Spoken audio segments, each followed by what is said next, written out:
Present indefinite के जो affirmative sentence लिखे हैं, मैं कुछ आपको सेंटेंस दे रहा हूं बनाने के लिए, उन्हें आपको बना के दिखाना है, समझ लो। चाहे तो आप मेरे YouTube चैनल पर बनाकर डाल सकते हो, मैं उन्हें बता दूंगा कि सही है या गलत है। लिखे सेंटेंस, या अगर अभी भी समझ में नहीं आया है तो मैं समझाने के फिर भी तैयार हूं। मैं थोड़ा समझा रहा हूं, देखो सुने, जैसे सुने, सभी सुनो इधर ध्यान से बेटा। चपरासी, चपरासी स्कूल में घंटी बजाता है। चपरासी स्कूल में घंटी बजाता है। तो बेटा काम क्या हो रहा है इस वाक्य में? बजाने का। क्या बजाई जा रही है? घंटी। कहाँ बजाई जा रही है? स्कूल में। कौन बजा रहा है बेटा? चपरासी। तो चपरासी होती है बेटा प्योन। अब हमें, अभी मैंने आपको थोड़ी देर पहले बताया है इस फॉर्मूले पर, पहले लेंगे हम सब्जेक्ट, फिर लेंगे वर्ब की फर्स्ट फॉर्म में एस या ईएस, फिर लेंगे इसका ऑब्जेक्ट। यही तो बताया बेटा मैंने आपको थोड़ी देर पहले ही। तो ये आ गया आपका सब्जेक्ट। क्या आ गया? नंबर 2 पे क्या लें? वर्ब। बेटा वर्ब क्या है इस वाक्य में? बजाने के लिए सूत्र रिंग। और चपरासी बेटा एक वचन है ना, तो एक वचन के साथ हम वर्ब में एस या ईएस लगाएंगे तो रिंग्स हो जाएगा। क्या बजा रहा है वो? घंटी। घंटी यानी कि द बेल। देखो क्या की साउंड आएगी नहीं आएगी? बजाता है। क्या बजाता है? तो क्या में क्या आ रही है वो? घंटी। तो ये इसका ऑब्जेक्ट हो गया। मैंने भी थोड़ी देर पहले बताया था कि ऑब्जेक्ट क्या, ऑब्जेक्ट होता है क्या और किसको की साउंड देता है, किसको की या किसकी, या तो क्या की साउंड देगा। ऑब्जेक्ट जो होता है या तो क्या की साउंड देता है, या फिर किसको की, या फिर किसकी की। जैसे बजाता है, क्या बजा रहा है? तो क्या की साउंड आई? क्या की साउंड आई? क्या की। तो ऑब्जेक्ट है या नहीं? है। चपरासी बजाता है क्या? घंटी। कहाँ बजा रहा है बेटा? स्कूल में। In the school. बना दो मेरा सभी। अगर होता ये, वे उन्हें सलाह देते हैं, वे उन्हें सलाह देते हैं। तो बेटा काम क्या रहा वाक्य में? सलाह देने का। किसे मिल रही है सलाह? उन्हें। कौन दे रहे हैं? तो वे क्या हो जाती बेटे? दे। सब्जेक्ट आ गया। क्या नहीं इसकी? वर्ब। काम करा सलाह देना बोलते हैं एडवाइस। अब वे एक है बहुत सारे, वे एक है बहुत सारे, वे होते हैं बहुत सारे, है ना। और मैंने अभी थोड़ी देर पहले लिखा है कि ही के, सी, इट और नेम, ये होते हैं बेटा एक वचन, ये होते हैं एक वचन। और इसे ध्यान में उतार लो अनिकेत, इसे ध्यान में उतार लो बेटा, ये है एक वचन, समझ लो। और आई, वी, यू, दे, ये प्रेजेंट इंडेफिनिट में बहुवचन का काम करेंगे। क्या का काम करेंगे? तो जरा नितिन अब बताना, दे एक वचन है बहुवचन? तो फिर अभी आपने एक वचन क्यों बोला था? नींद में हो क्या? अगर नींद आई तो घर रहा करो, यहाँ कोई जरूरत नहीं है, समझ लो। यहाँ वो बच्चा है जो पढ़ने की इच्छा चाहते हैं, टाइम पास कराने वाला नहीं है यहाँ कोई सिस्टम। या मूवी देखनी है तो घर देख के, यहाँ कोई मूवी नहीं चल रही है। तो दे बहुवचन है, सब्जेक्ट आ गया। अब क्या ले इसकी? वर्ब। वर्ब ले लिया हम लोग। सलाह देना एडवाइस, किसे मिल रही बेटा सलाह? उन्हें, दैम। अब ये बताओ इसमें एस या एस जोड़ना है या नहीं जोड़ना है? क्योंकि अगर एक वचन होता तो हम एस या एस जोड़ते, यानी कि इन्हीं के साथ जुड़ेगा, जो भी जुड़ेगा एस या ईएस, और इनके साथ नहीं जुड़ेगा। तो देखो वे लिखा था ना हमने, तो वे के साथ एस या एस नहीं जुड़ा, याद रखोगे? मैं सेंटेंस दे रहा हूं आपको सेंटेंस बनाने हैं, और अगर नहीं बनते तो मुझे डायरेक्ट फोन करें या कमेंट बॉक्स में लिखें, मैं तुरंत आपको रिप्लाई दूंगा, समझ लो। जैसे लिखे हम आपके सभी, कुत्ता चौराहे पर भौंकता है, कुत्ता चौराहे पर भौंकता है। अगर वर्ड मीनिंग भी आपकी याद नहीं है तो मैं वर्ड मीनिंग भी बता दूंगा, मालूम कर लेना। हम उन्हें आमंत्रित करते हैं। अभी तो छोटे छोटे वाक्य सिखाए जा रहे हैं आपको बेटा। हम उन्हें आमंत्रित करते हैं। नेक्स्ट, शिकारी जंगल में शिकार करता है। शिकारी जंगल में शिकार करता है। नेक्स्ट, वे इस समय, और जो बेटे टाइम होते हैं ना, समय जो होते हैं ये अब, आज, है ना, इस समय, इन दिनों, उन दिनों, आजकल, इनकी मीनिंग बेटा हम बाद में ले लेते हैं, ऑब्जेक्ट के बाद। कहा ले लेते हैं? हाँ जी। वे इस समय उन्हें बुलाते हैं, वे इस समय उन्हें बुलाते हैं। बस आपको एक वचन का बहुत ध्यान रखना है, एक ही वचन के साथ हमें एस एस लेना है, बहुवचन के साथ एस एस का प्रयोग नहीं करना है। सेंटेंस लिखे आप, और माताजी रसोई घर में खाना पकाती है। माताजी रसोई घर में खाना पकाती है। आगे लिखे, लड़का मंदिर में पूजा करता है। लड़का मंदिर में पूजा करता है। आगे लिखे,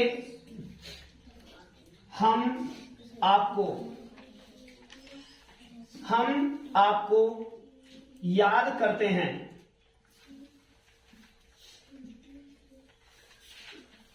नेक्स्ट,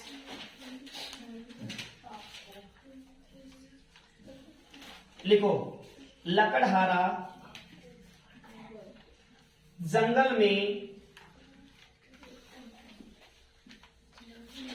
लकड़ी काटता है।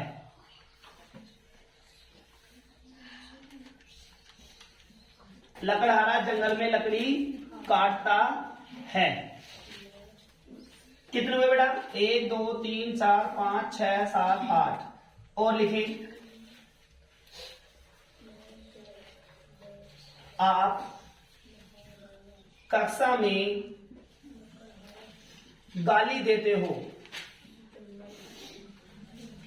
कक्षा में गाली देनी नहीं है, कभी कक्षा में गाली दे दो। ये सेंटेंस दे रहा हूं मैं केवल सिखाने के लिए। कभी ना हमारे तो सुखदेव सर ने बताया था, है ना, कभी ये कह दो कि सुखदेव सर ने बताया था गाली देनी है।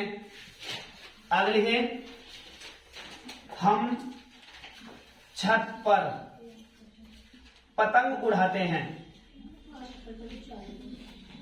हम छत पर पतंग उड़ाते हैं। बस इस बात का विशेष रूप से ध्यान रखना है बेटा, आपको इस फॉर्मूले को नहीं छोड़ना। पहले सब्जेक्ट लेंगे, क्या लेंगे बेटा पहले, फिर लेंगे वर्ब की फर्स्ट फॉर्म में एस या ई एस। अगर सब्जेक्ट एक वचन है, यानी कि ही, सी, इट और नेम वगैरह, ही हुआ, सी हुआ, इट हुआ या नेम हुआ किसी का, तो ही एस आई एस लगाना है। अगर सब्जेक्ट हुए आई, वी, यू, दे, तो फिर एस आई एस नहीं लगाना है। फिर लगा देंगे उसका सेंटेंस का बेटा ऑब्जेक्ट। इस सूत्र को आपको छोड़ना नहीं है। जिस प्रकार से मैथ को सॉल्व करने लायक सवाल सॉल्व करने के लिए सूत्र की जरूरत पड़ती है, तो उसी प्रकार से ग्रामर के सेंटेंस को सीखने के लिए सूत्र की जरूरत पड़ती है। उतारो सेंटेंस। मैं आपको इसी का भी निगेटिव समझा रहा हूं। उतार लिया सभी ने? उतारा है नहीं? जल्दी उतारो बेटा, मैं निगेटिव समझा रहा हूं इसका। जल्दी करें एकदम, उतारो सभी।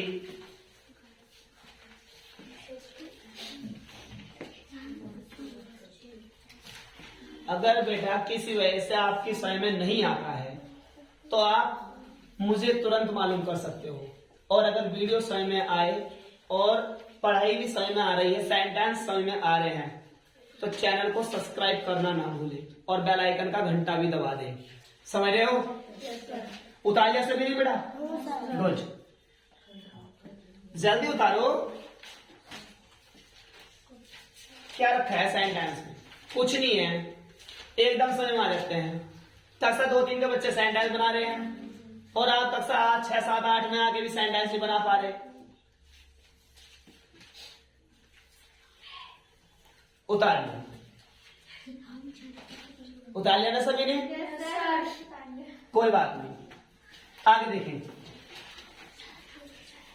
अब हम समझाएंगे आपको बेटा निगेटिव। अब तो अफर्मेटिव समझा आपने, अब देखिए निगेटिव। निगेटिव कौन से सेंटेंस होते हैं मनीष? थोड़ा तेज से बोलो, आवाज नहीं आ रही। नकारात्मक। गुड। निगेटिव होते हैं बेटा नकारात्मक। आयसा बेटा निगेटिव सेंटेंस की पहचान कैसे कर पाते हैं हम? निगेटिव सेंटेंस की पहचान कर पाते हैं जब सेंटेंस में नहीं आ जाता है। यानी कि जो मैं लिख रहा हूं पहचान फिर भी इसकी मतलब पहचान तो वही रहेगी, ता है, ती है, ते है आएगा ही, क्योंकि प्रेजेंट इंडेफिनिट चला है। प्रेजेंट इंडेफिनिट के वाक्य 4 तरीके से बनेंगे। एक अफर्मेटिव जो ऐसे समझाया मैंने अभी आपको, एक निगेटिव यानी कि नहीं वाले, और एक में जो क्या से शुरू होंगे, और एक में जिनके बीच में कहां कब क्यों आएगा, है ना। तो निगेटिव समझे यानी कि इन वाक्यों में नहीं शब्द आएगा। क्या आएगा बेटा? नहीं शब्द आएगा। ये इन वाक्य जो होंगे निगेटिव, इन वाक्यों के बीच में नहीं शब्द आ जाएगा, और नहीं आने के कारण वाक्य कैसा हो जाएगा? ये निगेटिव। तो निगेटिव सेंटेंस में कुछ रूल अलग हो जाता है प्रेजेंट इंडेफिनिट का। कैसे? अगर आपके सब्जेक्ट ही, सी, इट और नेम बने तो बेटा लगाएंगे डज नॉट। क्या लगाएंगे? अगर सब्जेक्ट आई, वी, यू और दे सभी को दिख रहा है नहीं तो लगाएंगे डू नॉट। क्या लगाएंगे? देख रही है, ये भी डू है, ये भी डू है, दोनों सेम ही है ना। SEIS किसके साथ लगाया था पहले? इन वालों के, निचले वालों के, ऊपर वालों के? तो हमने फिर इसमें देखो IS लगा दिया। SEIS कहीं गया है? वहीं का वहीं है, वहीं का वहीं है। बस हमने वर्ब में से हटा के वो क्या नाम दे दिया? हेल्पिंग वर्ब में। क्या में नाम दे दिया? हेल्पिंग वर्ब में। मैं आपको एक जो है ऐसे टेबल बना के दिखाऊंगा बेटा, जिसमें मैं सभी 12 के 12 भाग के नेम लिख के दूंगा, उसी में उनकी हेल्पिंग वर्ब, पहचान और वर्ब सब उसी के अंदर दिखा दूंगा। समझ रहे हो? तो बेटा अगर ही, सी, इट और नेम आते हैं तो लगाएंगे अब हम डज नॉट। अब वर्ब में ऐसे यस नहीं लगानी, अब इसमें लगानी है यस। समझ रहे हो? अगर आई, वी, यू दे आए तो क्या लगाओ बेटा? अब डू नॉट। मतलब मेरा कहने का मतलब ये है केवल कि जो इनके सामने लिखा हुआ है वो उनके साथ हमें लगाना है। समझ रहे हो? इसका फॉर्मूला देखें आप। फॉर्मूला किसको बोलते हैं? सूत्र को। पहले नंबर पे लेंगे हम सब्जेक्ट। क्या लेंगे? सब्जेक्ट। फिर डू नॉट या डज नॉट। देखो मर्जी आपकी चलेगी। कभी आप ये सोचोगे सर ने तो हमें बताया था कि दूसरे नंबर पे डू नॉट या डज नॉट लेना है। मर्जी चलेगी सब्जेक्ट की। अगर सब्जेक्ट ये वाले हुए तो क्या लगाओगे? Does not. क्या लगाओगे? अगर सब्जेक्ट बहुवचन हुए तो पहले नंबर पर सब्जेक्ट। क्या होता है बेटा? सब्जेक्ट कर्ता, काम करने वाला। बार बार बताने की जरूरत तो नहीं पड़ेगी। लो एक बार फिर बता रहा हूं, सब्जेक्ट होता है कर्ता यानी काम करने वाला। ये हो गई आपकी हेल्पिंग वर्ब। क्या हो गई बेटा? ये आपकी हेल्पिंग वर्ब यानी कि सहायक क्रिया। सहायक क्रिया क्या होती है? सहायक क्रिया होती है जो वाक्यों को बनाने में और पहचानने में मदद करती है। जो वाक्यों को बनाने में और पहचानने में मदद करती है। तो इनमें से एक लगाएंगे कोई सी भी दूसरे नंबर पे। तीसरे नंबर पे लेंगे बेटा क्रिया। क्रिया मतलब काम। फिर वही ऑब्जेक्ट क्या आया? किसको वाली आवाज वाला।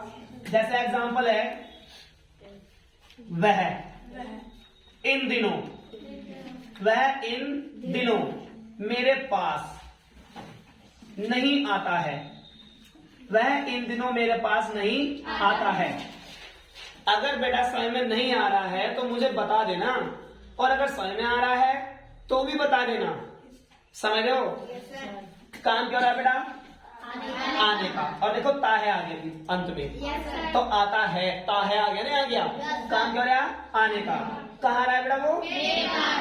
कब आ रहा है? कौन आ रहा है?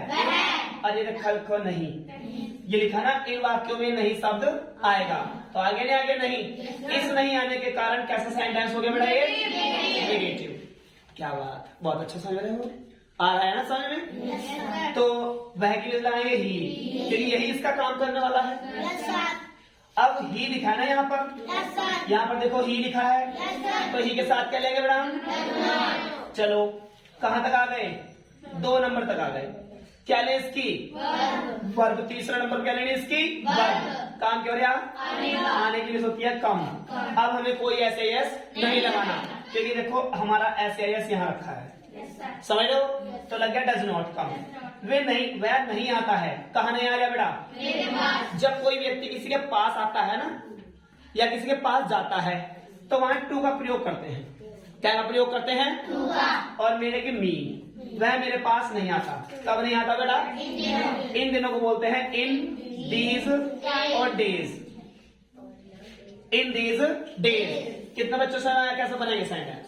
मैंने आपको बताया ऑब्जेक्ट लाओ और वाक्य को उल्टा बनाते हुए ले आओ। जैसे समझो, वे अब ताश नहीं खेलते हैं। वे अब ताश नहीं खेलते हैं। समझो बेटा, काम करा वाक्य में खेलने का। क्या खेला उन्होंने? कब खेले? किसने खेले? वे खेलते ते हैं आ रहा ना, और ये लिखा बेटा नहीं, है ना, तो वे की जाएगी दे। क्या लिखा बेटा? ये। और ये क्या लिखा है? तो दे के साथ डज नॉट या डू नॉट? वेरी गुड, तो डू नॉट लगा देंगे। वे नहीं खेलते। अब क्या लेंगे इसकी बेटा? वर्ब। काम क्या रहा? खेलने का। खेलने क्या होती है?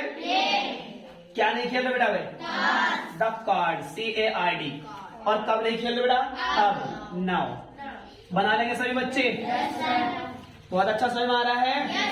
मैं इसके भी 4-5 सेंटेंस लिखे दे रहा हूं, इन्हें भी बना के मुझे दिखाना। जैसे वाक्य लिखे हाथों हाथ, लिखो वे इस समय आपको नहीं डांटते हैं। वे इस समय आपको नहीं डांटते हैं। डांटने की स्पेलिंग पता है बेटा? डांटने की स्पेलिंग नहीं पता तो स्कोल्ड ये लिखी मैंने सामने, SCOLD। स्कोल्ड माने क्या होता है? डांटना। अगला वाक्य लिखो, हम इन दिनों, मैं आपको फिलहाल टाइम दे रहा हूं ताकि आप पे समय की इंग्लिश कहां लगाते हैं लगानी आ जाए, है ना। और अभी तो छोटे छोटे सेंटेंस चल रहे हैं, फिर मैं आपको कुछ बड़े सेंटेंस कर दूंगा 2-2 लाइन के, समझ लो। पहले जवानी सीख लो। बाकी मैं इतनी गारंटी ले रहा हूं आपकी कि 7 डेज में आपको सेंटेंस बनाने श्योरली सिखा दूंगा हर एक टेंस के, समझ लो। हम इन दिनों उन्हें स्वीकार नहीं करते हैं।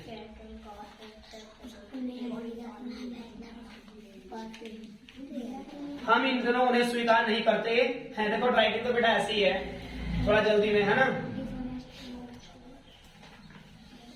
मछली तालाब में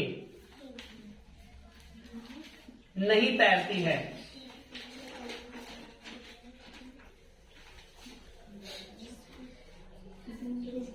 वह मुझे पसंद नहीं करता है। वह मुझे पसंद नहीं करता है। एक वो लिखे, राधा नदी के किनारे पर, राधा नदी के किनारे पर कपड़े नहीं धोती है।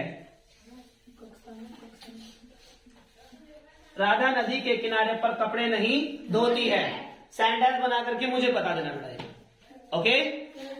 अगर समझ में आ रहा है तो कमेंट बॉक्स में जरूर लिखिए।